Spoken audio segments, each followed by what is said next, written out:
Welcome into the DGD podcast. Robert Reynolds, Kobe Pierce, Keon. Guys, how y'all doing tonight, guys? Doing pretty good. Doing great. Guys, we are previewing, shall I say, the UAB Blazers. And first things first, Coach Kirby Smart called me about last week or so and asked me what I wanted for my birthday, right? Turning 32, man. I'm getting old. And he asked me what I wanted for my birthday. And I said, Coach, I want another night game, right? And he said, say less. It shall be done. And therefore, UAB turned 7:30. Okay? It's simple as that, folks. You're welcome. I asked for my birthday what I wanted, and I got it. So I'm all good. Hell yeah. Keon, another night game? How do you feel about that? I love it. I absolutely love it. Because I know this might be it for the night games. I mean, to really keep it honest. But, I mean, so far I'm loving it. Yeah, I like the night games. I mean, preps yourself all day, right? So I'm okay with that. Jenna, Miriam, Walla's in here. Assembled the crew, it seems like. I'm not even mad about that. Were you talking with the warden, sir? No? Okay. No, the father. Oh, even okay. Almost more important than the warden. I mean, very close. Almost. Another night game, Kobe. How are you feeling about that, man? Oh, dude, I'm pumped. I mean, I know that neither of you are in Athens right now, but like the weather here has like hit peak. Like we're sneaking into fall weather. Like you need a little light jacket in the morning. You need a little light jacket in the evening. Like it is crisp weather. I feel like I'm ready to fire up the old bonfire, smoke me a marshmallow, have me a s'more or two. I just got fat thinking about that. Yummy. It's starting to feel good here. And then I know you are. Night game's going to be a big time. Always a good time. And I think it's important, don't get this twisted. Nick Saban dealt with it at Alabama. There is that little bit of complacency sometimes in a fan base where we've had 4 home games in 4 weeks. 3 of those teams have been below average football teams. And that's maybe unfair to UAB, but still, compared to what we normally play, relatively below average. So it can be hard to put butts in seats. So I think a night game, it'd be a great time to wear black. But shh, make it happen, Kirby, for my birthday, please. But I'm excited. I think the guys are going to be pumped up. I think that, obviously everybody felt a little let down after the way South Carolina kind of rolled. good week of practice. And don't be shocked now. You already heard UAB's head coach say it. This is their Super Bowl. This is more exciting than playing in the Super Bowl for them. So you're going to get all UAB has. Well, I think it's a good point. Let's start off with this, right? So you got Trent Dilfer there, first year head coach at UAB, right? I think he was coaching high school ball before that. I think it poses an interesting dynamic to me. Not saying that UAB is going to win. I just think it'll be interesting to see how that team is coached. Because if I'm not mistaken, he was a good coach in high school. Obviously, high school and college are different levels. I completely understand that. But I do think that, like I said, it will pose a different dynamic. Georgia should beat the absolute tar out of this team. And if, obviously, I think, obviously we're a banged up team as well, right? This is a get right game because you've got Auburn after this, right? And I don't want you to look too far. I don't want you to look ahead by any means. I'm not condoning that. I think it's a bad idea. But this is a game that Georgia needs to get their shit situated, right? We saw the first half, right? And we saw the second half. The second half was a good start to get us on the right track again. But we cannot have a first half like that again. If I see it in 4 games straight, that's the norm for this year, and I get concerned as shit about that. Before we read that, though, I want to talk about the night game. Miriam did have a good point, saying that she hopes Kentucky or Ole Miss might be a night game. She also did mention, Kobe, that it is fall in Marietta as well. I'm praying that Ole Miss is a night game because I will be attending the Ole Miss game. I see it being 3:30 because why would you just say that? That's the bad luck we didn't need. You do realize the SEC on CBS is about to be up, right? So they're going to finish with the Iron Bowl. I don't care how bad Alabama or Auburn is. The week before, why not put Ole Miss versus Georgia? It's that easy. It's not the week before, though, is it? Yes, it is. The Iron Bowl. We play. Sorry. You're right. There's a gap. There's a gap. You're right. Yeah. You're right. Also, for those wondering about Trent Dilfer, in 2019, he became the head coach at Lipscomb Academy in Nashville, Tennessee. First year's COVID, they go 5-5. Or just kidding. First year's 2019, go 5-5. Next year's COVID, go 8-2. Play in a state championship game and lose. Then the next year, 2021, come back to the state championship game and win, finish 13-1. And then the next year, they win the state championship again, going undefeated, 14-0. So in 4 years as a high school head coach, he played in 3 state championship games, including winning 2 of them back to back. Okay. So now, for what it's worth, he does. That sounds like he does know how to win at that level. This is Georgia, though. So listen, we got a lot to talk about. But Keon, we've kind of kept you quiet to start the show, sir. What do you think about facing Trent Dilfer, right, Super Bowl champion, and I'm gonna be honest. I think it's gonna be a good game. Honestly, you're gonna see, and I'm selling this completely, but there's competitors on both sides. We're just a better one. Hopefully, our offense can come out there and get everything moving well in the first quarter, in the first half, let alone the first quarter. And we see Carson Beck start, dotting the defenses up. But that's just really what I'm looking at this point. I want to bring up something because Kirby Smart's pregame halftime speech, was released. And Kobe, I know you heard it. I'm sure we all did at this point. Talking about winning the moment, right? One moment at a time.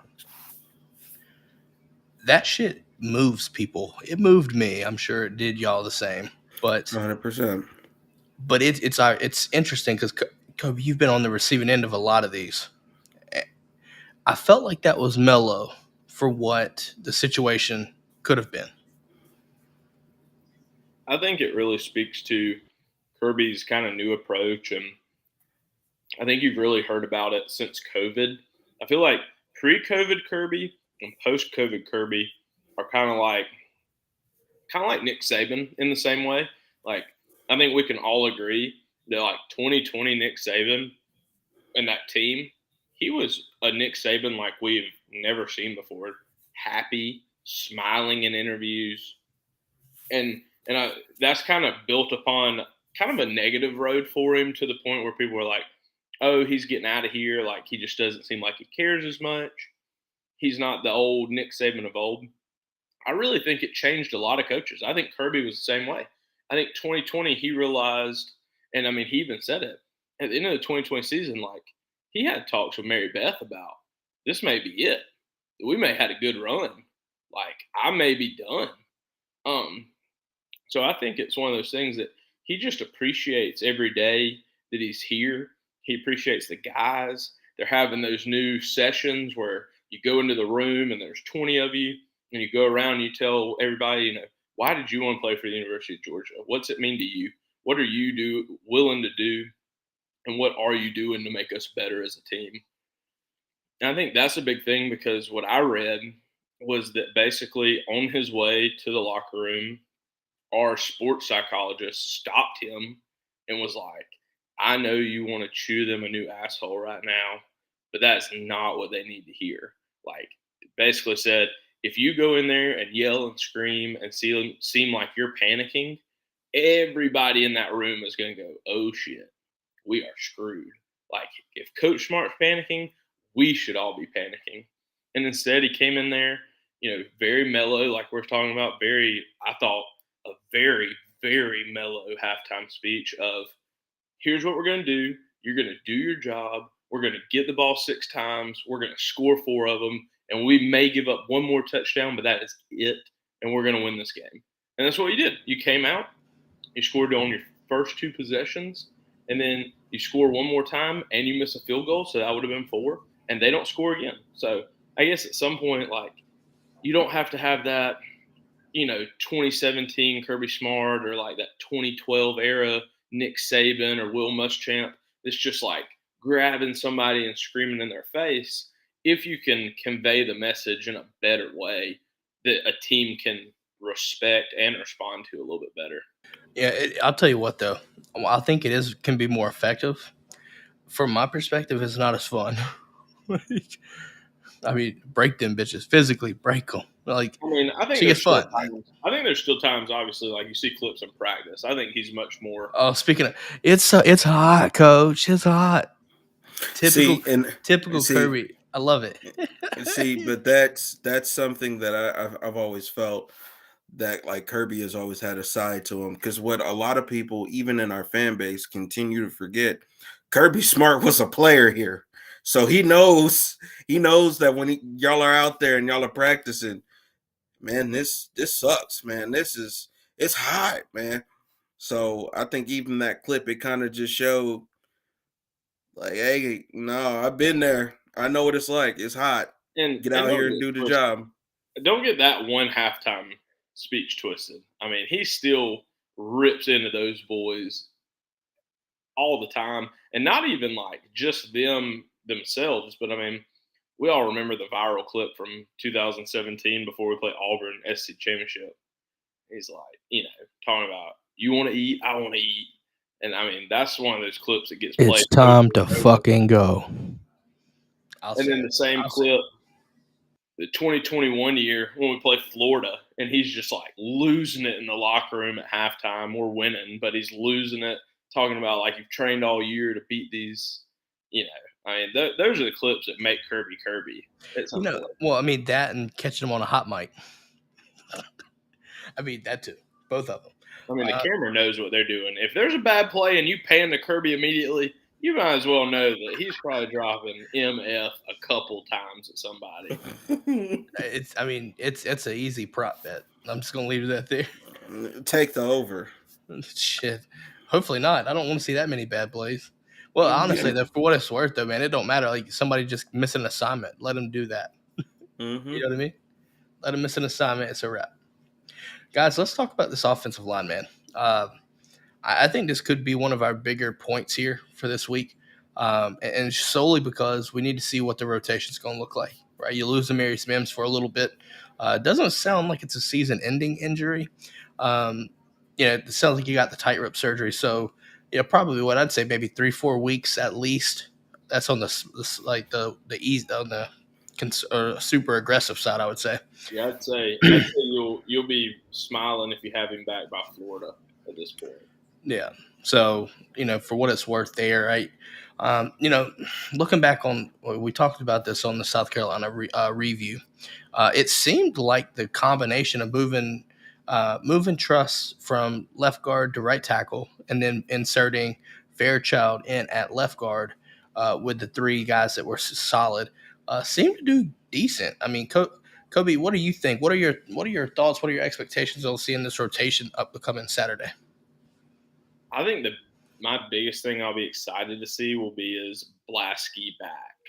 Is he healthy enough that he can get some significant minutes, some significant snaps, and really, pressure Truss or pressure Ernest Green into kind of that, okay, like you've been playing left tackle, but if you don't start playing better, you may not be playing left tackle by the time Mims comes back. I, Obviously, like we're going to go out and want to score some points early. I mean, I think that's going to be on Kirby's mind this week for sure. So I'm excited. I mean, obviously, I assume we're going to see Truss start the right tackle this week, but I mean, I'm obviously not sure. Haven't been at practice or anything, but I'll be excited. They ran the ball extremely well, kind of when that changed, and I think that obviously we're all going to enjoy if they run the ball for 150 plus against UAB. But I also think we all would like to see maybe there be an adequate amount of time in passing situations for Carson to look downfield and throw it downfield. I think that would make everyone on this podcast a lot more happy to text back and forth Saturday. Listen, guys, I'm gonna be 32 Saturday, right? I want to see some fucking deep shots. That's what I want to see. I just listen. I don't care. Listen, I'll tell you right now. If we throw a pick, I don't give a shit. Air that bitch out, please. For me, Kirby. No, for real. Carson. I just want to see a deep bomb to Ra Thomas for a touchdown. That's all. Just actually, not just Ra. Can we also make it Dominic Lovett from my fantasy team and Brock Bowers? I mean, that'd be. And I'm with Jeff. I'd love to see Arian. I mean, I feel like he's caught maybe 2-3 catches all year, and it wasn't even a go route. It was legitimately like a screen. like a screen or like a dig route or something, to think, or like a smash. I mean, I'll tell you what. If I was running the screen games and he was out on the edge, I'd just be telling him to run the go ball. Run the go ball, and I'll decide if we're going to run the screen or not. Yeah, so Jenna asked a question. Do y'all think we get Ladd and Javon back by Auburn? I think you see them back for the Auburn game. I feel more confident in Javon than I do Ladd right now, but I would expect them to be back for Auburn. It sounds like Ladd is TBA, like way TBA. And that's, I mean, obviously back issues are sensitive, and it's very hard to gauge, right? Like in timeline on those things, because it's those things where it's like a sprain too, right? Like where it just can linger, and it's just all a matter of how the feels on a day-to-day basis. It's literally day by day. That's why they say that. So I mean, hell, Friday he could have a practice look good, and then Saturday that shit's just tightened up and spazzing again. So you never know. Jenna says Ra is a great surprise. What if I told you it wasn't really a surprise? I think it was a matter of time for him to understand the playbook before we saw what we see. Yeah, and I think Ra is really finna go crazy in our offense, man. We're gonna need him think about this. When you play teams like, right, when we're about to talk Auburn, I think when you look at Auburn, I want to say Kentucky, Ole Miss. I think Ole Miss as well, especially Tennessee. You're going to need those guys. You're going to need Ra Thomas to make good, big plays. You bring him here for that reason alone. Go up and get 50-50 balls. It's going to happen. So just let you know. Yeah, and I think I'm excited. I think we're finally kind of whittling down who the starting receivers should be on the field, who should be out there at one time. And I think at some point, one thing that we haven't quite done yet that I'm excited about, I think as we progress in the season we'll do. But I think we can all agree that probably Dom Lovett, Rah, Marcus Rosemey, Brock Bowers, and then either at this point Dejon Edwards or Dylan Bell in the backfield. That is the skill five, I think, that gives you the best opportunity on the field at any given time. To score. To score. Yeah, no, not even to get the first down, to score. I think this is a good question too. It seems like the brigade's asking some questions. I feel like they've got some things that they're looking to see here. So let's talk about this. Miriam asks, is Woodring struggling because he just got there during fall camp? She says that's scary. Kobe, you're the special teamer. I'm gonna let you start on this, and we'll pontificate further. We're gonna sprinkle down the excuse train that it was raining on Saturday, and it was his first home SEC game, and it was raining. And that's all I got. You got to make them, kid. That's all I can give you. Is that from here on out, you miss another one, and the red flags are up, and your job is up for grabs. So. Yeah, I mean, it'll be interesting to see. I think Kobe is right. I think you do see him this week, but I think that leash has gotten significantly shorter. But at the same time, if we've seen him miss this many field goals and Zergle hasn't really gotten a chance to even within the same game go do something, it makes me wonder where they feel about him, though. I mean, deep down, I might be wrong, might be overthinking it, but it's just my thoughts on that. Keon, do you want to talk about the kickers? I mean,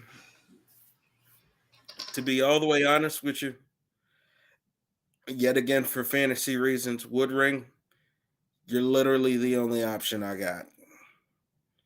If I pick up a kicker, I got to drop somebody, and I just can't afford to do that right now. But I do think he's going to get right. Yeah, I mean, but also understand, Woodring, you won't be in many positions really for us to have to settle for 3 going on from where we are now. So just take a deep breath. We're not really finna be needing you like that. But the extra points, my guy, you got to hit those. Okay? We can't be just out here smacking 6 every single time. Gotta hit those. First off, I don't want to put our kicker in a situation to kick field goals. I want to score fucking touchdowns. Which is exactly what I'm saying. Mm-hmm. I'm with you.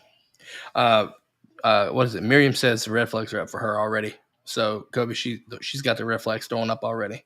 I mean, we are spoiled. I mean, considering we went from hot rod to jackpot. So, I mean, literally, you have 2 top 5 kickers in Georgia history the past 7 years, something like that. 7 years, basically. Yeah. Kobe, you dropped a poll in the chat there. So the brigade, go ahead and answer that. Let us know in the comments.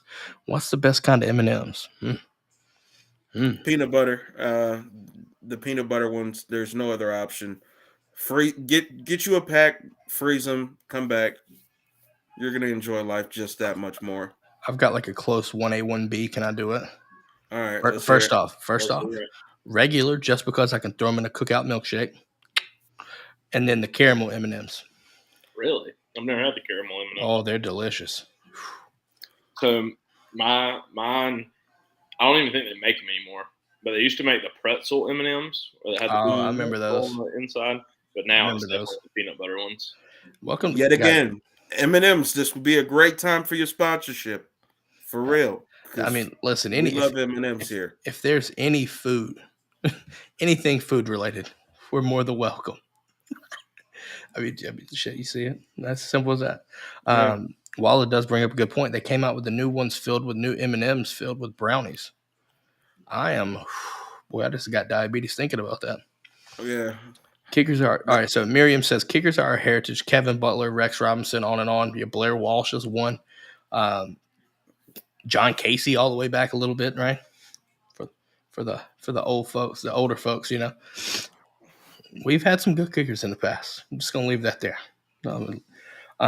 Anyways, guys, let's talk about these keys to victory, right? We've seen some things that we want to talk about, and we can continue to if things come up.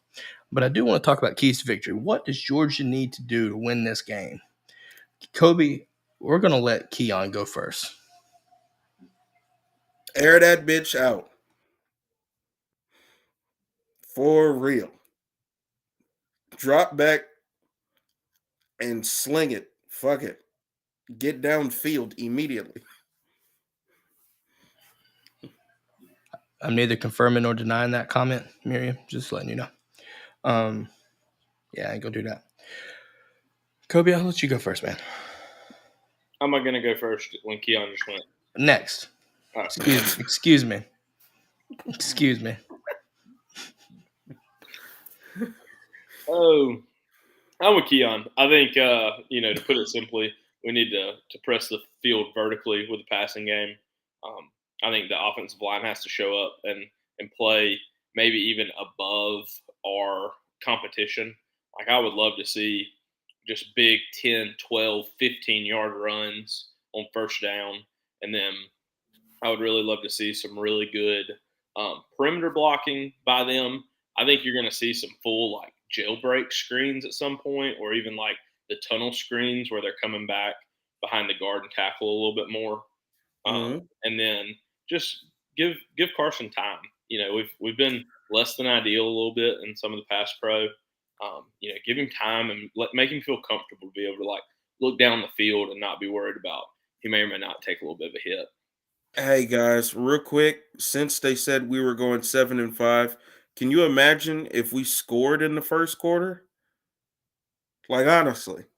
I mean, we're 42-point favorites. We got to score in the first quarter if you're a betting man. We might be 8-4 then, Keon, by the way. No, well, yeah. No. If you don't sense the sarcasm, I can't help you. Yeah. I'm gonna let you know right now. I know y'all talked about the offense. Shut shit down. That quarterback is low key good. A lot of people don't pay attention to it because it's UAB. Go look at the stats. Just shut it down. Get to him. Get home. And secondary, come to play like you always do. Dalen Everett, I want to see a better game. Don't get bullied. Maybe we see some rotation in, maybe with Julian as well. But and I mean, Miriam says she'd like to see Pop play a better game this week. She disappointed him a little bit, or he disappointed her a little bit. Excuse me. Yeah, I think. Oh no, I was just gonna ask a quick question. The wide receiver that Everett was covering, wasn't he like 6'4" or something like that? That was Leggett. Yeah. So he's like 6'2", 6'3", legit 6'2", 6'3", something like that. Yeah. Dude, probably one of the best receivers on our team. I know you got him and Juice Wells, but Juice was hurt a little bit after he played a little bit and then got hurt. But yeah, Leggett was giving us fits.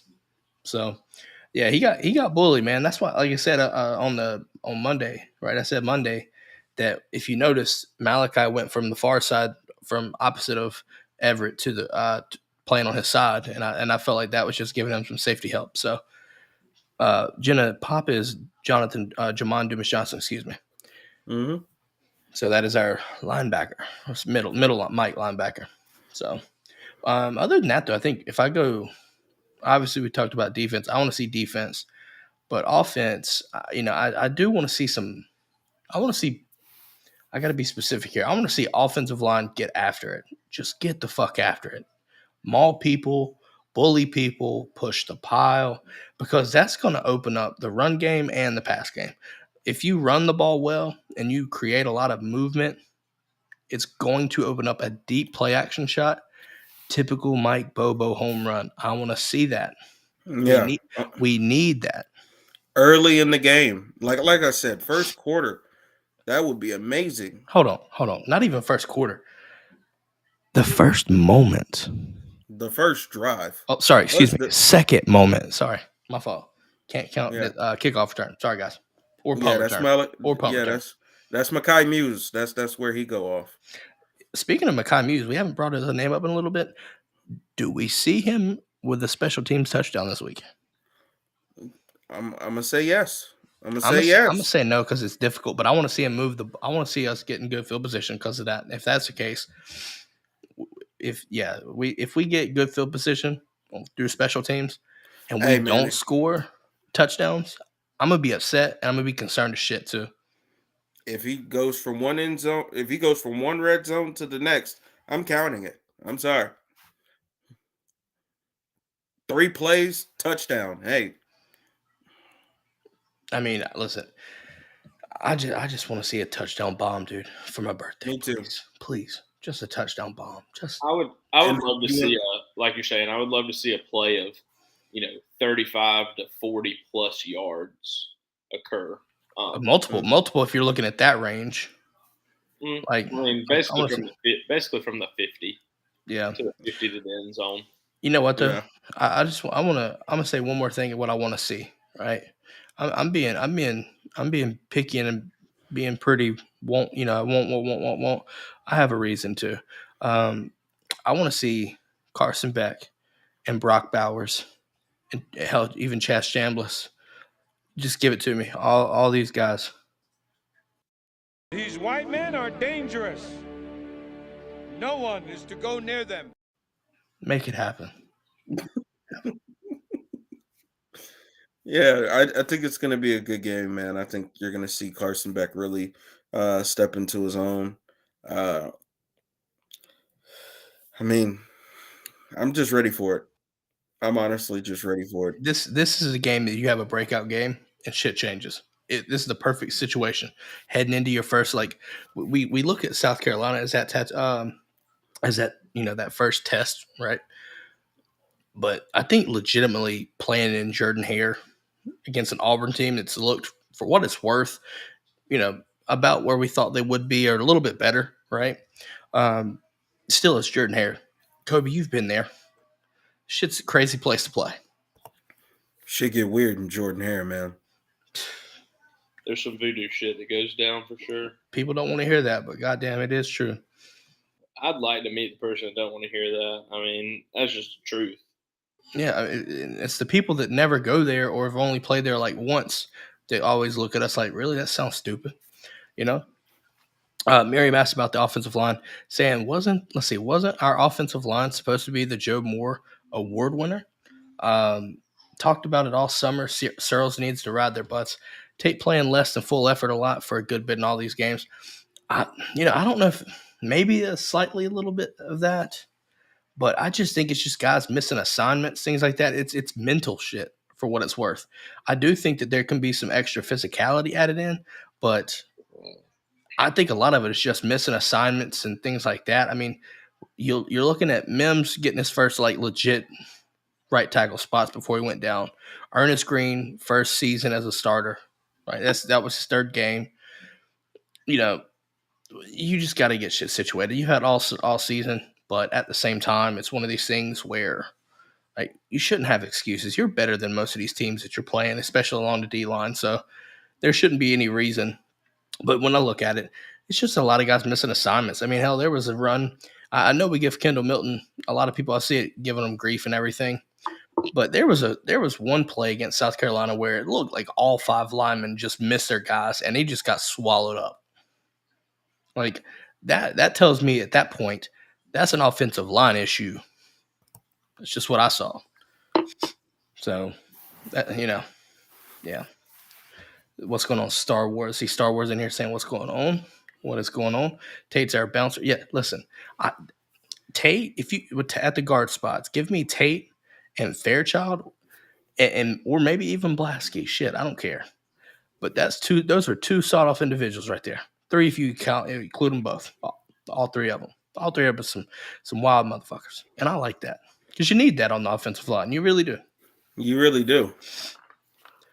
Christy, you're probably adding truth to the fire.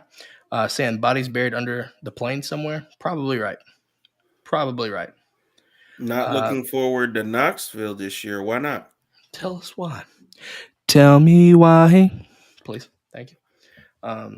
Just going to leave that there. Any other keys victory things to look for Georgia to win? Maybe. Do y'all see any chance? Let's just do this. Any chance? What would UAB have to do to beat Georgia? I mean, we might as well be going up against the Noah's Ark, and at that point, because I just couldn't imagine. I think honestly, I'd have to figure that they show up like the Week 1 Dallas Cowboys, and just prime 85 Bears. Yeah. Keon, your team dominated week 1. Yeah. Yeah, we did. We sure did. Go Dogs. Especially against some Giants, Michael Parsons looked like a goddamn legend in week 1. I don't think anybody on this team played Michael Parsons. That's your problem, not mine. I don't think it's mine. But it was. He was a problem to you. Anyways, though, guys, listen, I'm not saying there. Listen, crazier shit's happened, but I just don't see this game. Like Georgia would have to completely play sluggish for 4 quarters, 3. You know what I mean? And I just don't see that happening. I mean, let's put it this way: they're 1-2. They lost to Georgia Southern by 2 scores, and honestly, until the 4th quarter in garbage time, they had only scored like 3 to 10 points in the last game they played. I think it was only like 3. Well, damn. 18 in the 4th quarter. So I guess at some point, I don't see them hopping out to a hot start either. I don't think that's necessarily in their team's DNA yet. Yeah. So I see up above here, Miriam said she was going to Knoxville, right? I wonder, let us know, are you hitting that riverboat? Because I saw a lot of all Twitter getting super pissed off about that. That's super pissed. It was funny. Guys, let's make some predictions, but before we do, let's jump into our first sponsor of the night, guys.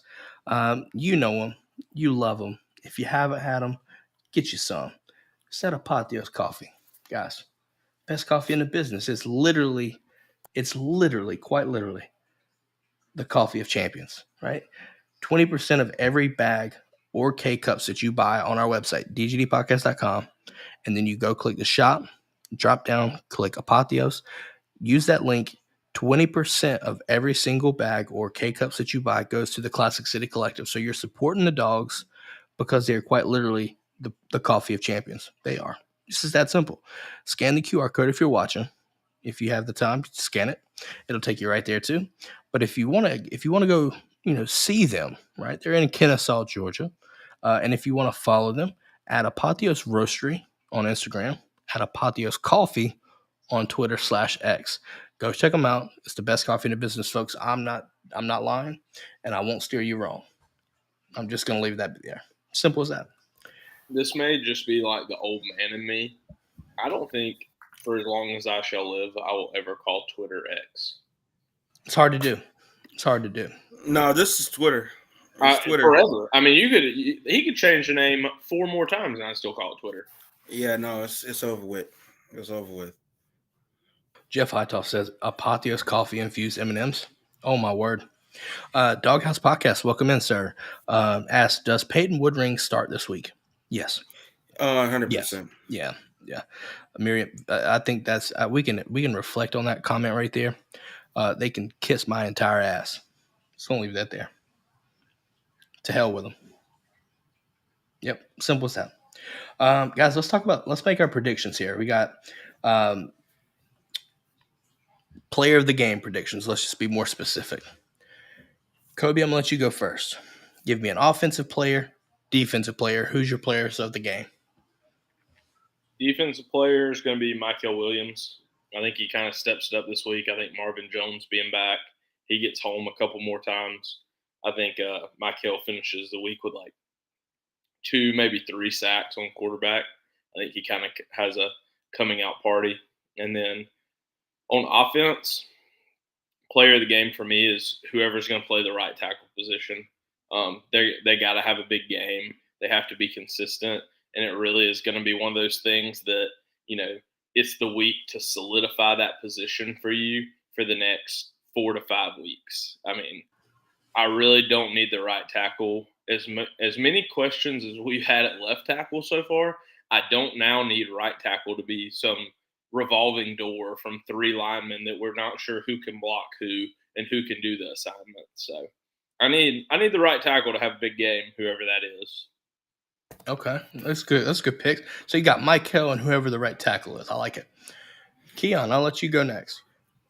So for me, I do like the McHale one. I'm gonna go with that one for my defense. I do think this is around the time that I think he steps into his own, and I do think he's gonna really take control of the game when it comes to the defensive front. But for the offense, I'm gonna go Carson Beck. I think this is the game he really steps into his own as well, and honestly steps into some throws downfield, bombs over Baghdad. Hope you enjoy it, my boy. 400 yards, 400 yards. Don't make me bark. God Almighty, God, Kobe, drop it again. Just drop it again. I'm feeling it. Yeah, Keon, let's do it. I've been feeling it all week, but Keon talking about it, Man, I mean, do I it. feel like Drop it again. Bombs over Baghdad, boys. I'm telling you, You won't do it. 40-yard bombs. You won't do it.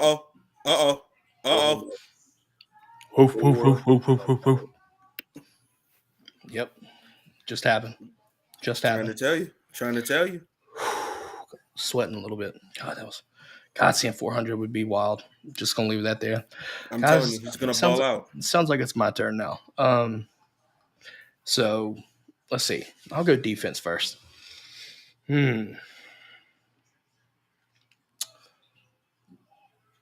want to say Tyke has himself another fucking game. Another game. Ooh.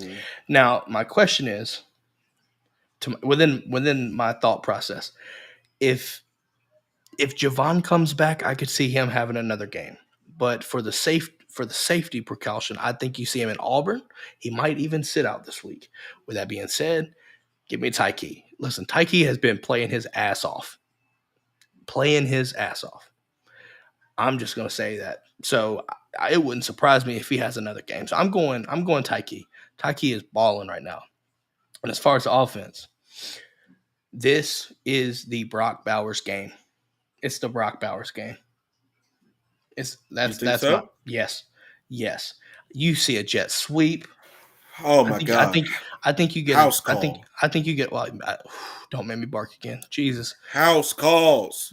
Man, God, don't do this. We're taking it back to the house. I would agree with you 100% because I think at some point, we all have talked about that. I know Kirby and them aren't big on accolades, but he knows he cannot waste having the best tight end in all of college football and that person not win the award for being the best tight end in all of college football. Right. Yeah. That would be such a negative recruiting pitch after how well you've recruited tight ends to say, oh, well, we had Brock Bowers and he finished second as a freshman, won it, and then almost wasn't used in his third year. Yeah, that'd be absolutely ridiculous. Let's see. There's some over-unders. We're getting some prop bets within the show, folks. I'm over or under 333 yards, I want to say, for Carson Beck. This is hold on. I'm gonna be devil's advocate. Here's why. You ready for this? Hear me out. 333 yards under. But that means more rushing yards. I want to see us get our rushing game back. We need that. Listen, the reason I say that is I want to see us do this now because we're going to need that shit when it comes to the true SEC play. You're going to need rushing game to open up the passing game. That's why I want to see that. So I think I'm going to say under 333, and I think you see Dejon or Andrew Paul, right? Obviously Dylan Bell. I think you see them get some run too. So I'm going under just for that. But I need it to be over. I'm facing Edwards this week in fantasy. I'm sorry for that, but I'm not sorry at the same time. Let's see here. Jeff brings up over under 1 carry for Andrew Paul. Could I say push? But I think he goes over. I think he get a couple run. You're going to see him over. I think he gets 4 or 5. Yeah, at least. Especially with the depth right now. Like, I'm not saying you will, but maybe. You probably see limited run from Kendall in this one with the MCL situation. Roderick with his high ankle sprain. Maybe, yeah. Roderick with a high ankle sprain, probably 0 if very limited. So, yeah, that's going to leave a lot of room for Dejon. Dejon's going to get a ton of run. But you got Dylan Bell back there. You'll probably see Cash as well. And it wouldn't surprise me if you see Andrew Paul too. So, it's going to be interesting to see how we utilize the running back situation this week. Yeah, Cash Money holding it down for the 992 to 2000s, baby. Yeah, just going to leave that there. Over under 4. God, we're getting some good prop bets, guys. We're gonna make a segment of this. Jeff's got a couple good ones. Over under 4 sacks this game. Over. Push. That's high. No. That's high. No. Under. No. Under. Trent Dilfer knows how fast this offense is, or defense is, excuse me. We've seen it every week. They get the ball out of their hands extremely fast. So I'm going under. I'm not saying that doesn't mean we make tackles behind the line, but they're going to get the ball out of their hands quick. I'm just going to leave that there. So over under 2 picks. Push. Over. Push. Over. Do push. I'll do who gets the picks? I've got Tyke with at least one. How did we not start this with Malachi? I was about to say safe money is probably on Malachi. Yeah. I think one of the corners gets one. I think Malachi and a corner gets one. I think Lassiter and Tyke. We'll see. That we will. Miriam says we better have way more than 4 sacks. Fair point. Again though, man, like it is so easy to see how fast these teams are getting the ball out of their hands. It's just that simple. But again, it's a testament to these guys needing to wrap up and make contact and drop them on the first hit. Because we saw what happened against South Carolina. It was ugly. Missed tackles killed us in the first half. Mm-hmm. If you solidify and tackle, listen, all off season, these guys go through some of the most physical practices, tackling all the time. You better sure that shit up. I'm just gonna leave that there. Let's see. Jenna says, "Will Rob be back this week?" No. Nope. Maybe Auburn, if not, probably Missouri, Kentucky games. Maybe. The high ankle sprain is kind of if it's recent like that, you're looking at least 3 weeks, Kobe, because of the high ankle. High ankle is rough. I mean, Yeah. High ankle could be 6 weeks. I mean, to me, high ankle sprain for a running back especially is no different than getting tightrope surgery. I mean, it is day to day because people talk about that's worse than breaking your ankle. That you would be almost better off to break your ankle than to get like a grade 2 high ankle sprain. So we'll see. Kirby's going to keep it kind of hush hush, but I do not think you'll see Roderick Robinson. I don't think you'll see Kendall Milton, either of them this week at all. Yeah. Jenna says we need to see it. We need to do a TCU on UAB. Save it. But I'd like to see it though. Not gonna lie. 100%. Would love to see that. Guys, is it time? Yeah. Everybody made their predictions, right, for player of the game? Yep. Let's do it. Let's do that. Okay. Second sponsor of the night, folks. You see Kobe? Kobe, where'd that hoodie come from? Where'd that shirt come from? Alumni Hall. Look at that. Guys, check them out. DGDpodcast.com. Shop, drop down, click Alumni Hall. Best in the business too, man. Listen, right there in the heart, right 10 minutes away from the Sanford Stadium, folks, right in Athens, GA. Follow them on Twitter. Yes, I said Twitter. And Instagram at Alumni Hall UGA. Get your license. Nike, Peter Millar, Cutter and Buck, Southern Tide, you name them. And honestly, they got it all, man. They do. They keep dropping. Listen, their website, they keep putting out new stuff like every single day. They're getting in new stuff every single day. So that stuff's constantly changing. Just got in a bunch of new hats. Check it out. Literally, check it out. Or if you want to, on game day, head over to the store, mention the DGD podcast, and save 10% off your order. There you go. But yeah, good place to get your gear from. So I'll leave it there. Why are we so mad? What's going on here, folks?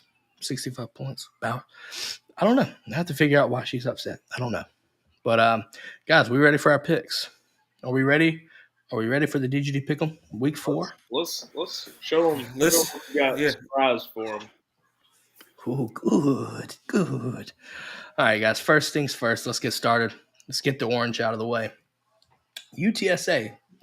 Whoa, now you got to show them the updated rankings. What are we doing? I thought we did that already. We did it Monday. No, we didn't. Oh shit! I don't have the graphic then. My fault. So keeping it short, Kobe and Juan are tied for first, and me and Keon are tied for last, if you will. Yeah. Yeah. 29 points each for Kobe and 29 points for Kobe and Juan, 25 for myself and Keon. So we get guys. Keon, we got to make some moves, dude. We're getting left behind now. We're getting left the fuck behind, and I don't like it. This is where the separation begins, I guess. Oh, it's nasty work. It's nasty work. Oh, it's nasty work. Let's see. First things first, we'll go pop this thing back up.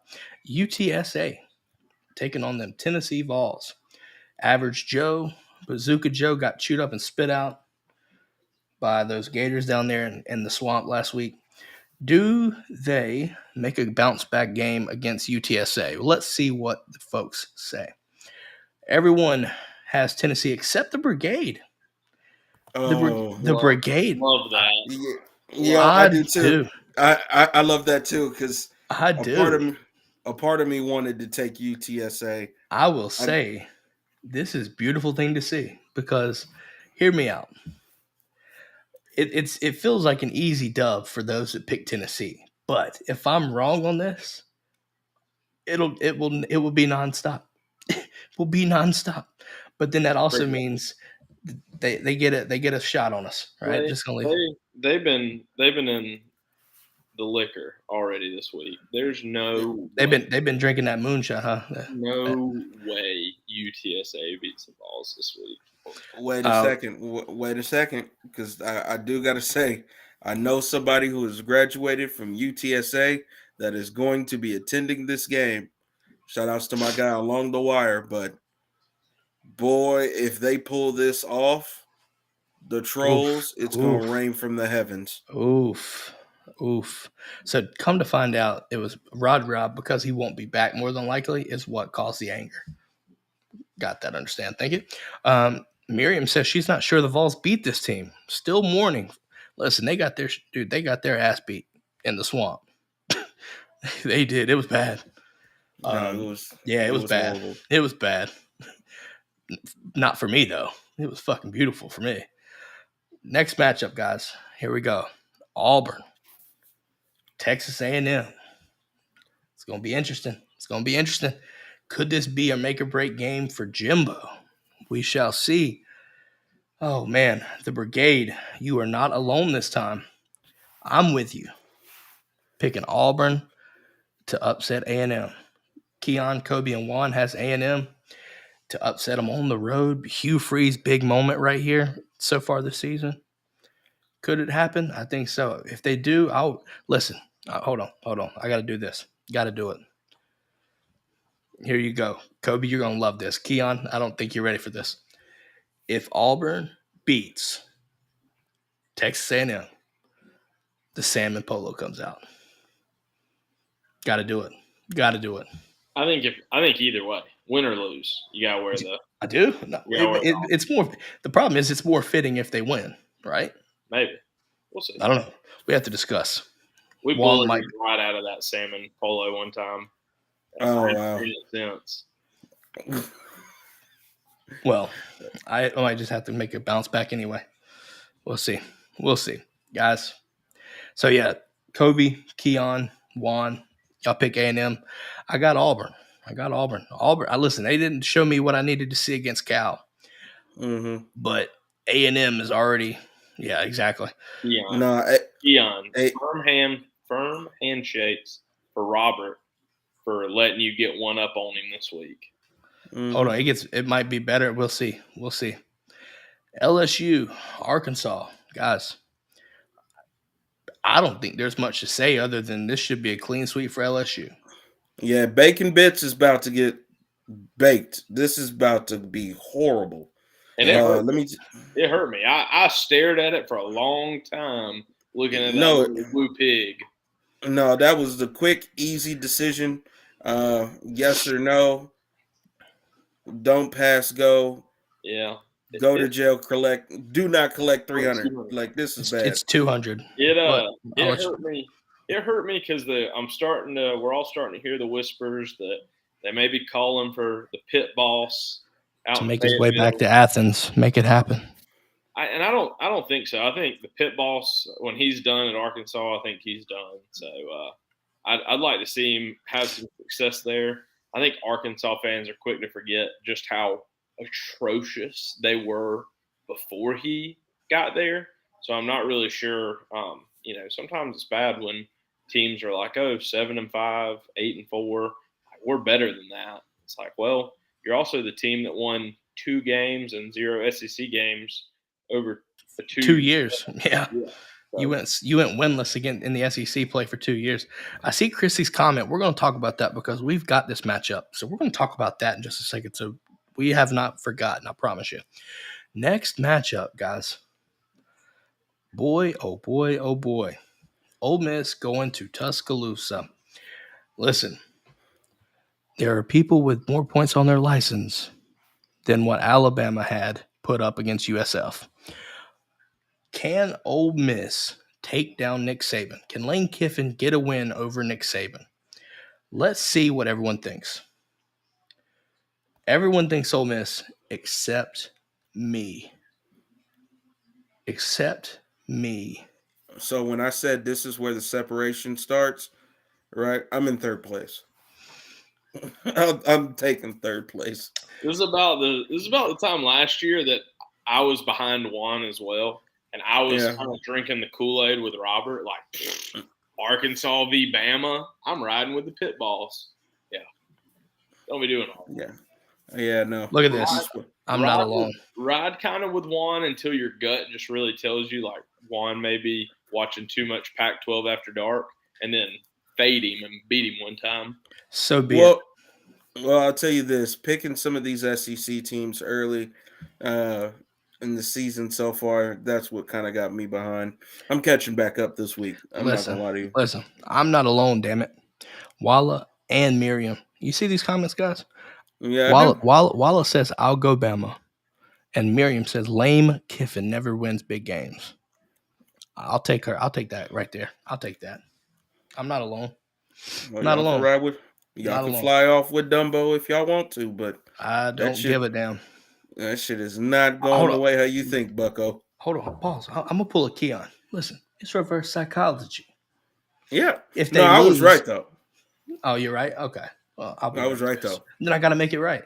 I don't know. We'll see. All right, guys. Moving out of the SEC slate for the time being, we're going Iowa, Penn State.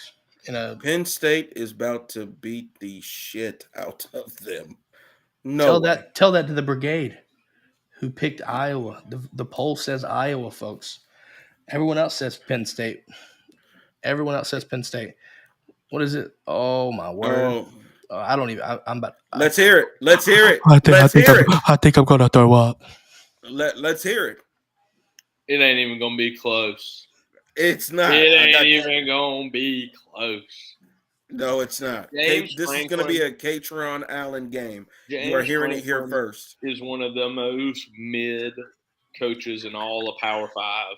But he been there since the Jurassic era. Leave his ass alone. To mop the floor with the Hawkeyes. So. Yeah. Hey, I just want to let y'all know if Iowa for some fucking reason wins, this is a clip. Oh, no doubt. No doubt. No doubt. No doubt. Me and the people up in Happy Valley, we got beef. No, 100%. 100%. I'm still happy. I rode with them, and they beat Auburn twice. I'll take them. They're good in my book. You beat Auburn at home and away, I'll take you every day. There you go. Next one. Moving West Coast, guys. UCLA travels to that ugly-ass, trash-ass state, Utah, to play the Utes. Guys, I don't even know if Cam Rising's going to play this game. But you got Dante Moore, a true freshman at quarterback, which hasn't really looked that bad at all by any means. But going to Utah, a team that I feel like plays some of the best defense in the Pac-12, we're about to see what that looks like. Here's the results. Keon going UCLA. I make up ground on this. No, I'm still right on this. You can't be right on this. You can't be right every time. Keon, I ain't gonna lie. I almost rode with you here. Yeah. So Feeling here's good about Dante Moore. Here's the thing. I'm the only one here on this podcast that is not off of Eastern Standard Time. So it's not 3:00 in the morning when these people kick off. So But I'm I'm a awake. night owl. I'll stay up for that shit. Yeah, I'm saying, but I'm awake watching this because it's still in that gap. UCLA, first and foremost, if you think UCLA is going to lose this game, you're crazy. They literally just beat them last year. And with UCLA's running game, yeah, I am telling you. So UCLA everyone, is winning so this. check this out. Everyone except for Keon is crazy. Write that down. Take a picture. I don't give a fuck. We are clipping this. We are clipping clipping that moment. You're making me think about my decision now. I'm so serious. We're clipping that. No, we clipping all of this because once it happens, I gotta have my own segment on this where I come here and I say, guys, I fucking told you. You know what though? How about me and Kobe Monday do the same thing and say I fucking told you Monday. I ain't gonna lie to you though. I already faded one once this week, so I can't take the risk of the two fade. We're too close for me to ride with you and fade twice. Listen, I'm telling you. Listen, Keon, you just got on the bad side of the JOGG. Just want to let you know. I'm telling you, it's happening. I'm sorry. No, you're not. No, you're not. I'm not sorry, but it is happening. All right, staying in the Pac-12. All right, so Chrissy brought up a good point. So last week, Travis Hunter got taken out of the game because he got hurt, right? Mm-hmm. There is no place for fans to be sending death threats to a player. 100%. That's Bush League bullshit. It really is. 100%. So we didn't forget, and there's no place for that shit. No place for it. But with that being said, Colorado going to Austin and taking on them Oregon Ducks. I know. I was about to say, I know y'all fucking lying. If y'all think Colorado is finna beat Oregon, finna get bad. Listen, even without Travis Hunter, even if Travis Hunter was in this game, outside of throwing the ball, they are fucking terrible. I mean, statistically terrible. Don't y'all know, Bo? Yeah. So what you're So what you're saying? Hold on. So what you're saying? That was nice. So everybody should go clean sweep here. But what you're saying, Kobe? Are you saying it's bow tie? I'm telling you, I think dark horse for the Heisman. Get the fuck out. Oh no. Oh no, bet on Bo? Let's get that going. Are we talking about Bodacious right now? Oh Jesus. That's a legendary bull. Shut up. Bonificent? When What's I hear going on? Listen. Are we talking about Auburn Tigers legend Bo Nix? Get out. No, listen. I'm just going to let you know. Get a Sam if he stayed. Shh. Whenever you hear Bo Tom, free ad, it's Bo Tom. It means Bojangles. Sponsor. Anyways. Dan Lanning's too much for Dion this week. I don't care. Yeah, the best part about it, he doubled down. By the way, doubled down on his comments about Colorado not doing shit for the conference. I'm on board with that. Ducks by 50. Give it to me. Sign me up because they can't stop anything. They can't stop the run. They can't stop the pass. They can't run the ball. All they can do is pass. What you supposed to do about that? And if you have time on Twitter, go check out the Ducks released their uniform for the game. Their gloves and shoes will change colors from heat sensing technology. Wow. Welcome to Nike money, right? Like, in all seriousness, welcome to Nike money. I'm okay with that. 100 jerseys, no rings. I ain't even mad about it. Like the Navy. Never done shit for us, but tons of fucking uniforms. Yep. I can say that because I'm Prior Air Force. So stop before you get ahead. Guys, next matchup. These next couple matchups, I'm just going to let you know right now, are fucking massive. A lot of implication, playoff implications on these next couple for damn sure. First one's first. Ohio State traveling to Notre Dame. I think this one is arguably setting up for the best matchup of the week, right? I think this turns out to be the best game of the week, in my opinion. Show Here's me the fade. Brigade, Kobe and Juan riding Notre Dame and them Irish. Yeah. So this is where both of you and Juan both lose, and me and Rob, we I'm take not that gonna step lie. forward. I actually thought Juan picked Ohio State for some reason in this game. I thought I I was the only one that rode Notre Dame this week. I will let you know this is right here. Ready for this? I understand that there's been some questionable quarterback play, but this is a game that Marvin Harrison goes the fuck off. Also on my fantasy team. Now, you just get everybody, don't you? Look at you. Are you on like an 8-man team or something? Because that sounds stacked. Bro, I got Malik Neighbors, Marvin Harrison, and Keon Coleman. I had to get Keon Coleman first because I had, the names. I had to roll with them. Terrible picks. No wonder you're a Giants fan. Jesus. That's so crazy. What the fuck? That was crazy.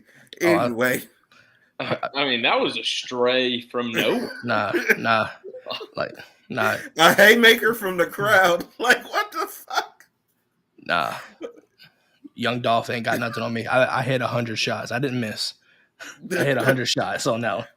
Man, R.I.P. Young Dolph, man. That shit was crazy. Florida State, Clemson Tigers. This one, I think, could easily decide who's going to be in Charlotte come the end of the season. Guys, and I'll tell you this right now. There is a chance, barring a Boston College breakdown, this one could get ugly. There's a chance that these two teams play twice.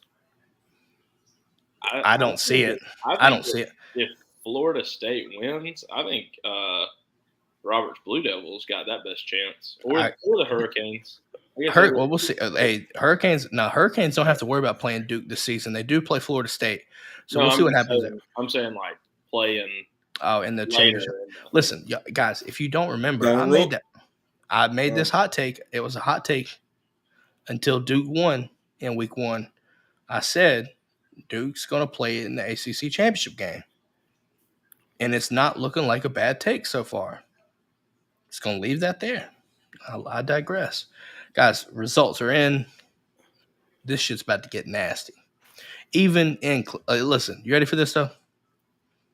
Hey, Clemson fans.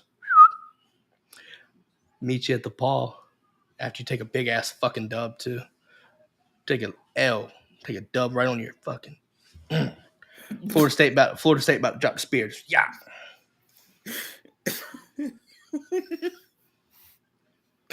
Man, what's the next one? Nah, stop. Who do you think you are? I am. Oh, man. That's how you know you get passionate about that shit. All right, guys. Last one. Last pick. UAB taking on Georgia. Guys, I think you might be surprised here. All Georgia. Are you surprised? Dawgs on top. Let's do this. Dawgs on top. All right. Anybody want to make a score prediction? A lot to a little. Numbers, Keon, not words. You know what I'm saying? I'm going to say a good 49-7. I like maybe like 45-3. 45-3. You said 49-7. Oh man, I'm going 42-10. I need Kirby Smart to beat them by the same amount of points that I'm turning Saturday, and that's 32. You like what I did there, didn't you? So you don't cover, I cover, and Keon covers. Listen, hold on. You ready for this? Hold on. I thought we were doing Robert's age. Hold on. That's what I did. Second off. I thought I was close. 60-33. One right there. Joel, 63-4.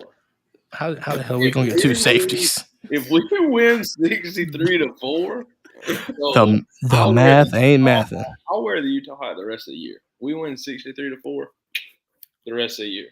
Math ain't mathing there. I mean, Go we to would have to go have to sleep, two Graham. safeties. That's gotta be. Hold on. This might be the dumbest take of the season so far. Yep. She off her meds. Off her meds for real. Off a rocker. Let's go ahead and jump into these locks of the week. We'll go ahead and start with Juan. Juan's got the Devils taking on Connecticut and locking down the Duke Blue Devils. Keon, you've got Florida over UNC Charlotte. Kobe, you got Washington over Cal. I've got Texas over Baylor. I feel like mine might be risky. Yours it really might be risky, honestly. Fuck that. David Rando's pure trash. Baylor, come Okay. now. Okay. Come on now. I told you. Okay. They're gonna Texas. fold. They're gonna fold. Hold on, Somebody has to be the Cowboys in this situation, and I'm kind of feeling like it may be Baylor. Hold on. Listen, if Texas loses to Baylor, I'll take the -2 with a. I'll take -2 points. If Texas loses to Baylor, they'll be calling for Sark's head. You go to Bama and beat them, and then you lose to Baylor, they'll be calling for a man's head. I mean, What the whole fan base is telling you that they're gonna go 10-2, so which means they still have another loss. It might be TCU, might be Texas Tech, might be Oklahoma. I don't know. Y'all might be Kansas. You never know. Let's move to the upsets. This was fun. Keon and Juan went Oregon State, DJ Uiagalelei beating them Washington State Cougars. Kobe, you double dipped and went Notre Dame. You doubled down and went Notre Dame over Ohio State on this one. So you're trying to you gonna get some points, or you gonna be hurting a little bit. Well, no, not really, because you would just miss the point. I'd either lose 1 point or get 3. So I mean, there you go. Look at this. I've got West Virginia folks beating Texas Tech. Listen, I'm gonna have to check some of these lines. You telling me Washington State's favored against Oregon State? They were. I think it was like a 2.5 or 3 point favorite or something like that. Yeah, that's crazy. Because it's home field advantage, though. I think, if I'm not mistaken, of the Pac-2. Well, now that I'm really looking through all of these, hold on. Now that you said that, you were 100% fucking right, ain't you? Only 2 teams left in the pack playing each other. Oh my word! I was so done. Wallow with the 199 super chat, man. Saying go dogs, and thank you, sir, for that. If you could put that back up there, who is Texas Tech playing? Texas Tech is playing West Virginia. Really?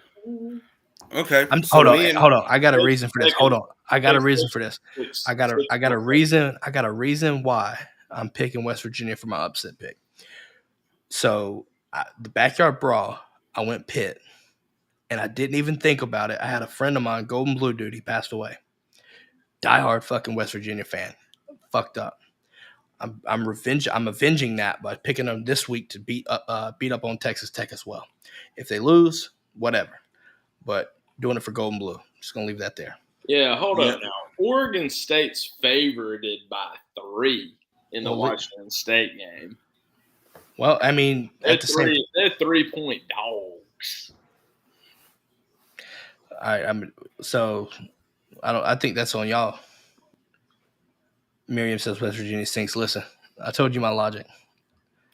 Just telling you my logic. But oh my God. Wish Baylor would pull a surprise upset. Don't do that. I ain't trying to lose 2 points. Real. I ain't trying to lose 2 points. For real. This is what I'm saying. The gap between 3 and 4 is finna be like an elephant. I'm telling you. Listen. Ride him as your upset, Keon. Switch your upset up. Yeah, since you picked a favorite instead of an underdog. Oh, okay. Well, then give me one moment. Yeah. Just get back to us. Yeah, get back to us on that. So obviously you've seen our 10 picks. Good one. Georgia Tech, Wake Forest, 3.5. Wake Forest. That's in Wake Forest. So hold on. No, bro, Wake Forest looked so bad the other day. Though. So does Georgia Tech. Georgia Tech. Yeah. Sorry. All right. Rice, South Florida is a 2.5 line. Give me South. You see what they did to Alabama? You see what they did? Give me USF. JT Daniels. Oh, this is a mid-off right here. Oklahoma State, Iowa State. Iowa State's a 3.5-point favorite. Oh my God! Dude. Nobody wins. Nobody. Not even the Yeah, no. fans. Not The even fans lose the most. Listen, in all seriousness, man, week 4, this is a good slate of games. This is a real good slate of games. Ooh, here's a good one for you. You can double down like I did. UCLA or Utah is favorited in the UCLA game. See, No. look, No. Let me ask you this: who's UCF playing? UCF? Mm-hmm. Okay, hold up. this is gonna be fun.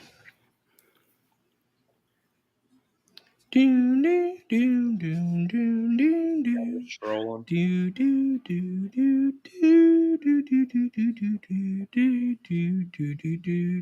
Kansas State. That is what is Kansas State. Yeah, Kansas State, and Kansas State's a 4-point favorite. Give me UCF, baby. Give me UCF. So we are officially making the change. UCF over who? Kansas State. Kansas State. Give me UCF. So I got to make that change. Kobe, write that down for me so I don't forget, sir. Right. Write that down, chat. Please do that. Somebody write that in there. I got UCF. Wait, Nice. is it in the bounce house? No. Is it in the No. So, question: this is unofficial, but should we move Juan's upset pick to Stanford over whoever they play? Let's see who they play. Don't. Sorry, but don't do that to him. Don't do They it. play Arizona, so I think that's fair. I'm not going to do that without the goat's confirmation. Sorry, I can't do that. By the way, still number 10 in all-time career receiving yards at Georgia. Damn, how many more does Brock need to pass him? I don't know, but if he stays on the back of a milk carton, there you go, Juan. So, if Oregon State loses, will the points count against him? So what I'm telling you is he can't pick Oregon State because they're favored in the game. Hold on, though. I think what happened was because I checked this at one point, like Monday. Yeah, the spread flipped.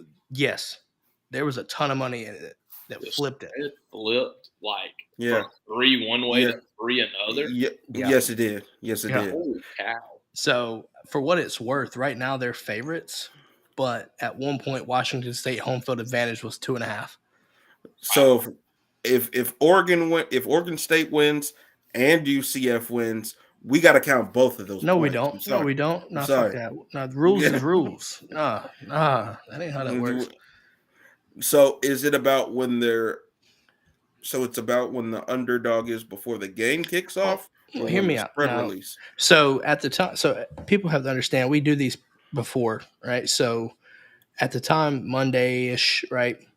It was an upset technically. I confirmed that. So because typically I would let people know, hey, they're favorited, right? Then it counts them. Y'all just picked the best underdog ever. Yeah. Hey, man. And you still will find a way to get 0 points on your upset pick. I'm trying to tell you. Stay down in the basement with me. Come on now. No, it's over with. Look how quick he jumped off UCF. He was hot. No, but seriously though, UCF is going to win. I would risk losing an extra point if that means UCF loses. But if they win, I definitely want that extra point. I'm not going to lie to you. So I'm with Miriam here. Just gonna leave that there. I'm always feeling good about that. Listen, and I see getting ahead here. Colorado versus USC will be good next week. No, it won't. No, it won't. No, it won't. No, it won't. Did we just say that at the same time? Sorry. No, it won't. The problem is even Travis Hunter won't save them from an offensive just slaughtering with Caleb Williams. Just bombs over Baghdad. Guys, what do y'all feel about week 4 slate? I feel like there's a ton of games. What are y'all's thoughts? I mean, I think I saw something. There's like 6 ranked matchups, and that doesn't even count the fact that probably Clemson should have been 25. Like in all real real world, Clemson's probably a top 25 team. So that would be 7 top 25 matchups in a week. AP poll is going to look significantly different in a week from now. I mean, you literally could have Ole Miss or Alabama. I mean, Alabama loses, they're going to drop possibly out, depending on how that game looks. You know, Clemson could be back. You beat Florida State. You're right back in it. There ain't enough prayer in the world. No amount of Bibles are going to save Clemson this week. Sorry, you could listen.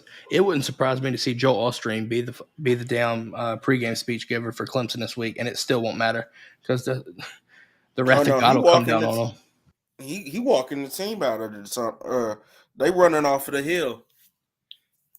I think Colorado finally loses. They probably go back to unranked, and they probably drop 2 in a row. You're going to see a lot about Utah, UCLA. You're either going to see that Dante Moore is super legit and UCLA is going to be a contender, or Utah can get it done without Cam Rising again. And when he finally comes back, they're going to be legit. We're going to come back to this. We're going to come back on Monday, and we're going to talk about what happened in these games. And I'm going to tell y'all that this guy is going to go off. I'm telling you. I'm telling UCLA is winning it. I think Notre Dame, Ohio State, though, probably has the biggest future implication. Guys, just want to let y'all know we have a GOAT in the chat as well. I'm just going to leave that there. Just leave it right there. See? Rude Rising. Just leave it there. Heard his name. Just heard his name. You're not wrong. Man, Rude's missed out on a interesting show, sir. I just want to take this time. Hold on, though. I want to do this before we wrap this thing up, guys, for real. I just wanted to let you know that thank you, Tennessee. Thank you, Tennessee. For getting Florida ranked just to get their hopes crushed in a couple of weeks. Because they should beat Charlotte. But it's going to come down. Like, they're going to lose another game. I want them, honestly, though, I want them to win out just so that we can play them in the cocktail party and just shut them out. No, but just Vandy shut them out. Vandy is gonna shut them off. I think Kentucky will beat them, but that's for another week. I think Vandy is gonna shut them up. Vandy better than Tennessee? Read this comment right here. Clemson's done. Dabo should hone his resume or retire. Yeah. And yes, they did in a 3-touchdown loss in week 1. Whooped that ass. It wasn't even close. Guys, we talk about all these ranked matchups, and unfortunately, come Monday next week, we're going to have to say some things, and some teams' fan bases ain't going to be too happy with us as it is every Monday. Keon, my brain, I must be slipping, man. What are these people going to be hearing Monday? That what is it? What are we saying? Your team is trash, and you have to deal with that. That's it, just like that. We could get our first repeat offender in Clemson. Maybe Bama. You get Bama. You get Clemson. Who else could you get as a repeat offender? I think that's it. No, I wouldn't say Florida, but maybe. Florida loses to Charlotte, they're getting it. Other ranked teams. They getting that work if they lose to Charlotte, they getting that work. Trust me. Yeah, yours truly. I probably won't even mention them on the show Monday if they lose to Charlotte. Like, oh no, I will. They probably are firing everyone. No, if they lose, everybody that doesn't have a job anymore. No, seriously though. That whole 200 personnel recruiting staff. Yeah. I don't know. Also, before we leave, guys, Friday, Ethan Barber, 2025 tight end, announces his commitment. I think 12:15 Eastern, I believe. So for what it's worth, feeling pretty good there. That the Dawgs about to land another one in the 2025 class. So stay tuned for that. By the way, Just going to leave that there. Guys, it's time to wrap things up. Hope everybody enjoys the college slate Saturday. No reason not to. I mean, hell, from noon to the night games, folks. Pac-12, Pac-2 after dark. Yeah. Going to be some good football. So make sure to watch them. Let us know. Oh, hold on. Hate Tennessee and the Gators. And with that being said, that's all of us here, at least. No, 100%. Maybe not Adonis, Kobe. Maybe not Adonis. I think he's got a place in his heart for Albie and the Gators. But I digress. Guys, with that being said, have a great weekend. Right? Yeah. Enjoy the college football slate starting tomorrow, actually. I think you got Coastal and who is it? Coastal and somebody else. It should be a good game. I forget who it is. But yeah, Coastal's playing a good matchup. I forget who it was though. But tomorrow, and then you got Friday games, and then obviously Saturday slate. Coastal and Georgia State tomorrow. That's it. I knew it was I thought it was a Georgia school. Forgot who it was.